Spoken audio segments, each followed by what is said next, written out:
আসসালামু আলাইকুম ওয়া রাহমাতুল্লাহ। আজকে আমরা আলোচনা করব ইখলাস নিয়ে। ইখলাস আন্তরিকতা, কোনো কাজ আল্লাহ পাকের জন্য করা।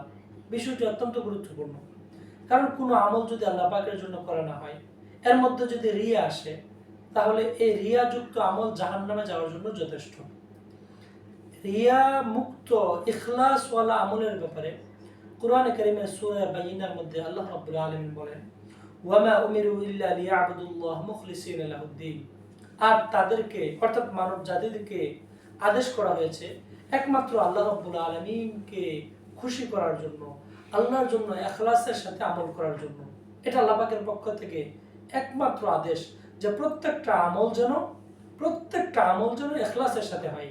ঠিক ইখলাস সম্পর্কে আল্লাহ নবী সাল্লাল্লাহু আলাইহি ওয়াসাল্লাম বলেন, প্রসিদ্ধ হাদিস আমরা সকলেই জানি, আখলিস দীনাকা ইয়াকফিকাল আমালুল কলিল।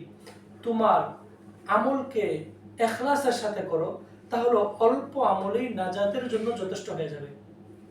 এজন্য আমরা নামাজ পড়বো, রোজা রাখবো, অন্যান্য যে কোনো আমল করব, এই আমলটা উদ্দেশ্য হবে একমাত্র আল্লাহ পাককে রাজি খুশি করার জন্য।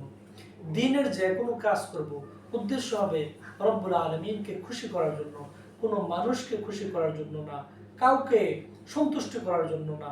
উদ্দেশ্য একটাই, মালিক কিভাবে সন্তুষ্ট হবে। এভাবে যদি আমরা আমল করতে পারি, তাহলে অল্প আমল আমাদের নাজাতের জন্য যথেষ্ট হবে। তাই আমরা যে কোনো আমলের ক্ষেত্রে আগে নিজের নিয়তকে ঠিক করব, ইখলাস একমাত্র আল্লাহর জন্য আমলটা করব, তাহলে আমরা দুনিয়া এবং আখিরাতে কামিয়াব হতে পারবো। আল্লাহ রাব্বুল আলামিন আমাদেরকে তৌফিক দান করুন। ওয়া মা আলাইনা ইল্লাল বালাগ।